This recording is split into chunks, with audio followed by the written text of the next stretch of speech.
Hello students, welcome to Gyanmanjari Vidyapeeth Online Education. I am Abhishek Goswami. I hope that you all are fine and safe at your home. So in this video lecture, we will start our chapter number 3 from Geography and its name is Mineral and Power Resources. So let's get start our chapter.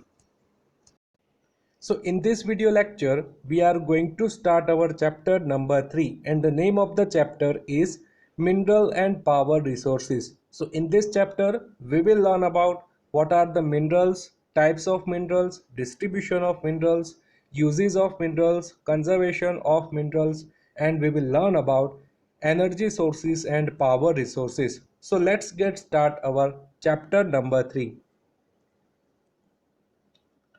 So first of all, we will learn about minerals. So minerals are substances that occur naturally in specific areas of earth crust. They can be made up of one or more elements. They are formed by natural process. So minerals के बारे में आपको 3 point याद रखने होंगे. Minerals are substances that occur naturally in specific areas of the earth crust. Earth crust में से ही हमें मिनरल्स मिलता है कोई भी स्पेसिफिक एरिया में से और दैट ओकर नेचुरली हमें ये मिलते हैं. Then they can be made up of one और मोर एलिमेंट्स. मिनरल्स की बात करें तो एक एलिमेंट्स में भी बन सकता है और एक से ज़्यादा एलिमेंट में से भी बन सकता है. And third point, they are formed by natural processes. और मिनरल्स हमें किस तरीके से मिलता है? By natural process. Then each mineral has specific properties that can be used to identify it.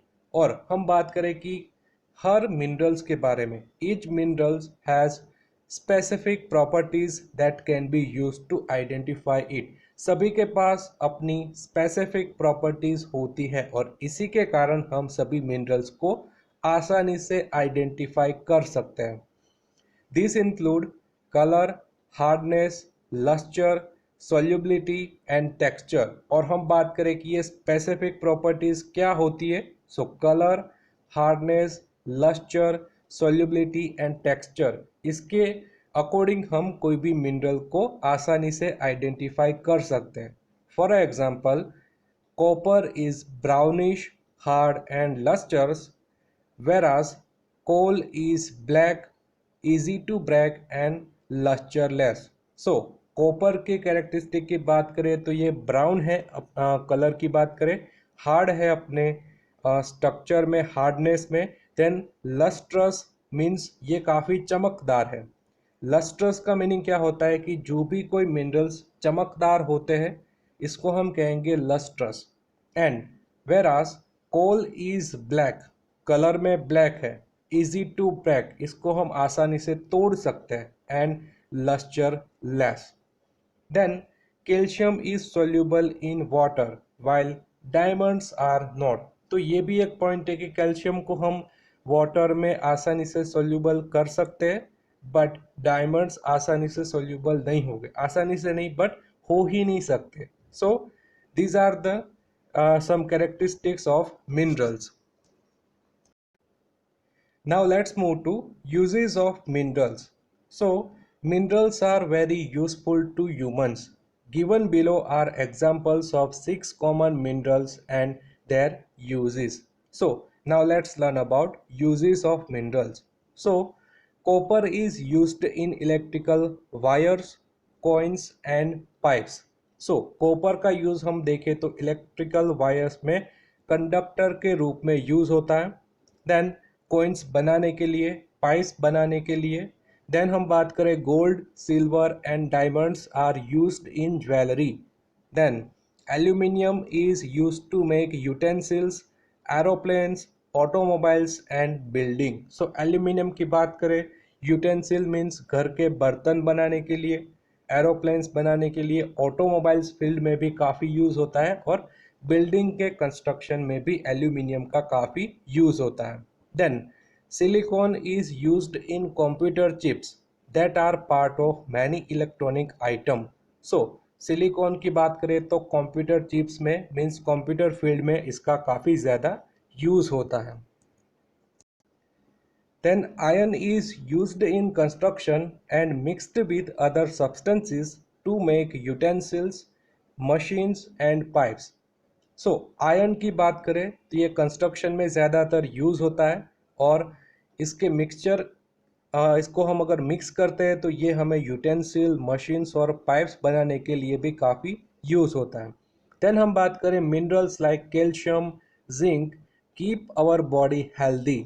They are transferred from the soil into plants and absorbed by us through the food we eat. So कई सारे ऐसे भी minerals हैं ये हमारे food में होते हैं और ये हमारी बॉडी की हेल्थ के लिए काफ़ी ज़रूरी होते हैं। So calcium and zinc keep our body healthy, that's why these minerals are very important for our body. Then let's move to types of minerals. Like minerals के types क्या होते हैं? हमने अब तक क्या देखा कि what are the characteristics and what are the uses of minerals. But now let's learn about types of minerals. So there are over 3,000 different minerals on earth and they can be categorized as follows. So आपको क्या याद रखना है? There are over 3,000 different minerals on earth and इसकी category की बात करें minerals are divided into two important category. First metallic minerals and second non metallic minerals. So what are the characteristics of metallic minerals? So they contain metal, ये सभी metal होती है इसमें, इसी के कारण हम उसको क्या कहेंगे? Metallic minerals. So they contain metals and they are hard, lustrous and conduct heat and electricity. So metallic minerals की बात करें तो ये अपनी सरफेस में हार्ड होते हैं, लस्ट्रस होते हैं, चमकदार होते हैं and conduct heat and electricity. But non metallic minerals की बात करें they do not contain metals, इसके पास मेटल्स नहीं होती and they are lustreless and do not conduct heat and electricity. So non metallic minerals की बात करें तो ये लस्चर लेस होते हैं, मीन्स इसके पास कोई चमक नहीं होती और दे do not conduct heat and electricity, और ये सभी हीट और इलेक्ट्रिसिटी को कंडक्ट मीन्स पास नहीं करते। Then metallic minerals are divided into two category like ferrous minerals and non-ferrous minerals. So ferrous minerals की बात करें they contain iron. So जो भी minerals iron उसमें होता है तो उसको हम कहेंगे ferrous minerals. So they contain iron. For example, iron ore, chromite and manganese. These are the example of ferrous minerals. And non-ferrous minerals की बात करें they do not contain iron. For example, silver, gold and copper. So आप सभी को ये example याद रखने होंगे। Then non-metallic minerals are further subdivided into two category and it is fuel and non-fuel. So fuel minerals की बात करें they can be burned to produce heat and power. So fuel minerals को हम आसानी से बर्न कर सकते हैं और इसमें से हीट एंड पावर को जनरेट कर सकते हैं। For example coal and petroleum are the example of fuel minerals. But non fuel minerals की बात करें they can not be burn for heat and power. For example quartz and limestone, these are the examples of non fuel minerals. Now let's learn about some practice question. So let's learn about practice question 11.1. So give reasons for the following in your notebook. So first question, soil is not a mineral. So इसके क्या reason है कि soil is not a mineral? So soil is not a mineral because it doesn't have definite chemical composition like minerals. Also soil is different at different places unlike minerals which have the same property no matter where they are found. So soil एक mineral नहीं है क्योंकि इसमें कोई definite chemical composition हमें देखने को नहीं मिलती। मिनरल्स में एक डिफाइनाइट केमिकल कंपोजिशन होती है and soil is different at different places, unlike minerals which have the same properties no matter where they are found. So इसी के कारण हम soil को एक mineral के रूप में consider नहीं करेंगे। Then second question, minerals are called natural substances. Why minerals are called as natural substances? So answer is minerals are called natural substances because they occur naturally in earth crust and are formed by natural processes. That's why minerals are called natural substance. So minerals हमें earth crust में काफ़ी naturally मिलता है, इसी के कारण हम कहेंगे minerals are called natural substances. Then minerals are important. Why minerals are important for us? Because we use minerals for manufacturing in industries, construction, transportation, and in many other day-to-day uses. That's why minerals are important for us. Then let's move to practice question 11.2. Name a mineral that is used for each of the following purpose. So first question, to make utensil. To make utensil, we can use aluminium. Then in electric gadgets, we can use silicon mineral. Then to generate heat, we can use coal, and to make jewelry, we can use gold. So these are the right answer of 11.2. Now let's move to our next topic, and it is extraction of minerals. So it is the process of taking minerals out of the deep surface of the earth. It can be done through three different process. So extraction means minerals को earth surface में से बाहर निकालना, extract करना। सो ये तीन different process से हमें आसानी से हम मिनरल्स को एक्सट्रैक्ट कर सकते हैं। सो ये तीन प्रोसेस है, mining, drilling and quarrying. So आपको ये तीनों प्रोसेस के नाम याद रखने हैं। There are three process for the extraction of minerals. First mining, second drilling and third quarrying. And mining also divided into two sub process like open cast mining and shaft mining. So you must remember there are two type of mining process like open cast mining and shaft mining. So first of all, let's learn about mining process. So this process involves taking out of mineral or buried under the earth surface. So mining process में क्या होता है कि जो earth surface के अंदर जो भी मिनरल्स है इसको बाहर निकालना, इसको हम कहेंगे mining. This process involves taking out of mineral ore buried under the earth surface. The ore is then finally ground to extract minerals through different process. And ore की बात करें, ore में कई सारे मिनरल्स मिक्स हो गए होंगे, तो इसको हमें एक्सट्रैक्ट करना होगा। कोई एक पर्टिकुलर मिनरल्स को हमें एक्सट्रैक्ट करना होगा और इसके लिए काफ़ी डिफरेंट प्रोसेसेस होती है। Then mining is of two types, open cast and shaft mining. So now let's learn about open cast mining. So minerals that lie at shallow depths are taken out by removing the surface layer. This is known as open cast mining. So open cast mining की बात करें तो इसमें काफ़ी shallow depth में काम करना होगा। मीन्स यहाँ पर हम फिगर में भी देख सकते हैं कि काफ़ी ओपन एरिया बनाना होगा, सरफेस को काफ़ी ज़्यादा रिमूव करना होगा। So large open pits are made near the surface to extract useful ores. तो यहाँ पर हम देख सकते हैं लार्ज ओपन पिट्स को हमें रेडी करना होगा for the open cast mining. And shaft mining की बात करें, शाफ्ट माइनिंग की, so deep bores called shaft have to be made to reach minerals deposit that lie at great depth. So shaft mining की बात करें तो हमें काफ़ी डीप में जाना होगा। ओपन माइनिंग में काफ़ी शैलो में हमें काम करना है, बहुत डीप नहीं जाना, बट शाफ्ट माइनिंग में हमें काफ़ी डीप बोर्स बनाने होंगे जिसको हम कहेंगे शाफ्ट, और इसमें अंदर जाके हमें मिनरल्स को बाहर निकालना होगा.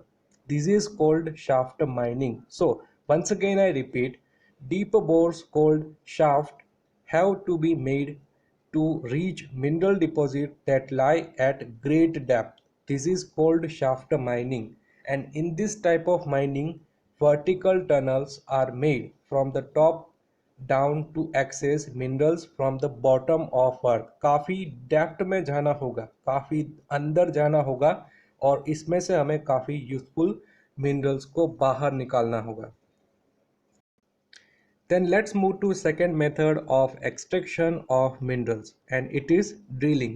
So first, detailed information about rock types and mineral content is collected. Then deep wells are bored and dug to take out oil and petroleum from specific areas. So drilling में क्या होगा?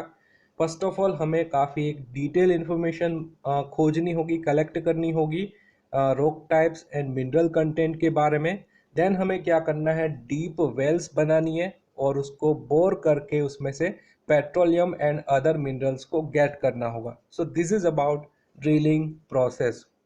And third process is quarrying. So quarrying में क्या करना होगा, minerals that lie near the surface are simply dug out by this process. So हमें quarrying में कोई डग नहीं करना, कोई एक गड्ढा नहीं खोदना, बट हमें जो भी अर्थ सरफेस के ऊपर जो भी मिनरल्स मिल रहे हैं उसको हम क्वेरिंग से निकाल सकते हैं, उसको हम एक्सट्रैक्ट कर सकते हैं. सो minerals that lie near the surface are simply dug out by this process, and it is mainly done to extract rocks, sand, gravel, or to produce construction materials. So this is the quarrying. Now let's solve practice question 11.5. So complete the chart given below to describe the different mineral extraction methods. So mining में आपको लिखना है, this is a process of extracting minerals from rocks that are buried under earth surface. Minerals like coal, gold and silver are extracted using this process. Then it is of two types: open cast mining.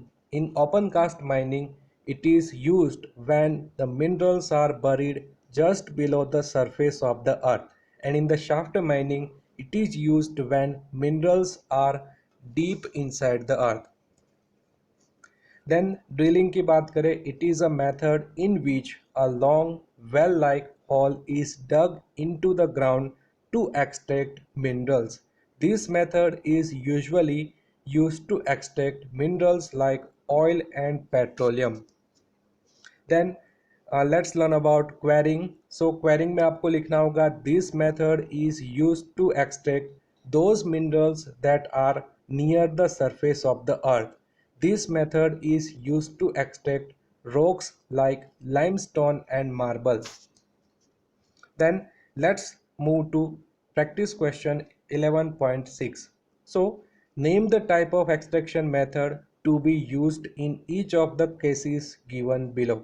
So first case की बात करें, to extract diamonds that are buried in rocks deep in the earth. तो यहाँ पर आपको क्या करना होगा, ओपन कास्ट माइनिंग करनी होगी to extract diamonds that are buried in rocks deep in the earth. Then second question, to dig out marble that is quite close to the surface. तो close to the surface में हमें करना होगा quarrying. And third question, to extract natural gas that is deep underground. तो इसके लिए हमें करना होगा drilling process. Then let's move to our last topic of the lecture, and it is distribution of important minerals around the world. So first of all, we have one question. So would you find the same minerals no matter where you go in the world? Question है कि आप सभी को पूरे world में same type के minerals देखने को मिलेंगे. सो यहाँ पर आंसर है no, we will not find the same minerals around the world. Minerals are unevenly distributed, hence different minerals are found in different parts of the world. So minerals हमें पूरे world में पूरे वर्ल्ड में हमें same नहीं देखने को मिलते, अनइवनली डिस्ट्रीब्यूटेड है। कई जगह पे आयरन मिलेगा, कई जगह पे हमें गोल्ड मिलेगा, सो अनइवनली डिस्ट्रीब्यूटेड है। और हम बात करें different minerals are found in different parts of the world. So distribution की बात करें, so the mineral distribution in Asia, तो इसमें हम बात करें एशिया में हमें मेजरली आयरन और tin, copper, zinc, bauxite, mineral oil and lead हमें देखने को मिलते हैं। तो यहाँ पर आपको ये याद रखना होगा कि एशिया की बात करें तो एशिया में हमें देखने को मिलेगा आयरन और tin, copper, zinc, bauxite, mineral oil and lead. Then हम बात करें डिफरेंट कॉन्टिनेंट में कौन कौन से मिनरल देखने को मिल रहे हैं। सो ऑस्ट्रेलिया की बात करें, ऑस्ट्रेलिया में बॉक्साइट, गोल्ड, डायमंड, आयरन और tin, nickel, copper and lead, ये सभी मिनरल्स हमें ऑस्ट्रेलिया कॉन्टिनेंट में देखने को मिलेंगे। देन यूरोप की बात करें तो यूरोप में आयरन और copper, lead, zinc, manganese and निकल देखने को मिलेंगे। देन अफ्रीकन कॉन्टिनेंट की बात करें सो इसमें कौन कौन से मिनरल्स अवेलेबल है, तो यहाँ पर हम देख सकते हैं आयरन और copper, chromium, uranium, bauxite and diamond. Then Antarctica southern part की बात करें, आयरन और gold, silver and oil. Then North America की बात करें तो आयरन और nickel, uranium, copper, lead, zinc and silver. And South America की बात करें तो gold, silver, zinc, chromium, manganese, mica and diamond. So ये है distribution of minerals on each continent. तो सभी मिनरल्स यहाँ पे डिस्ट्रीब्यूट देखने को मिल रहे हैं और हम देख सकते हैं कि किसी में भी सिमिलैरिटी नहीं होगी। हर कॉन्टिनेंट पे हमें डिफरेंट टाइप के मिनरल्स देखने को मिलेंगे। कुछ मिनरल से ये कॉमन होंगे बट इसमें काफ़ी डिफरेंसेस हमें देखने को मिल रहा है। एंड ये हमारा है 11.7। तो आपको 11.7 क्वेश्चन में आपकी सप्लीमेंट्री बुक में ये सभी मिनरल्स के नाम लिखने होंगे on the continent. Like Asia continent की बात करें तो इसके ऊपर आपको लिखना होगा आयरन और tin, copper, zinc, bauxite, mineral oil and lead. इसी तरीके से सभी कॉन्टिनेंट पे आपको सभी मिनरल्स के नाम लिखने होंगे for the answer of practice question 11.7। Then let's move to practice question 11.9. So identify the following and label them on the world map given below. So हमने देखा कि डिफरेंट डिस्ट्रीब्यूशन के बारे में हमने देखा। अब हम देखते हैं कि कौन कौन से मिनरल में लार्जेस्ट प्रोड्यूसर है, मीन्स कौन सा मिनरल कौन से कंट्री में काफ़ी लार्ज अमाउंट में देखने को मिल रहा है। So first question, the continent that is the largest producer of tin. So यहाँ पर कंट्री का नाम आपको लिखना होगा चाइना। यहाँ पर कॉन्टिनेंट लिखा है but China is the largest producer of tin. Then second question, the continent which has the country that is the largest producer of high grade iron ore। सो यहाँ पर आपको लिखना होगा यूरोप। यूरोप में हमें आयरन ओर काफ़ी ज़्यादा amount में देखने को मिलता है। Europe is the largest producer of high grade iron ore.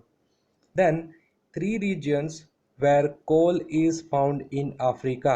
So coal is found in Africa in Limpopo, KwaZulu Natal and Free State. तो ये तीन रीजन में हमें कोल फाउंड होता है।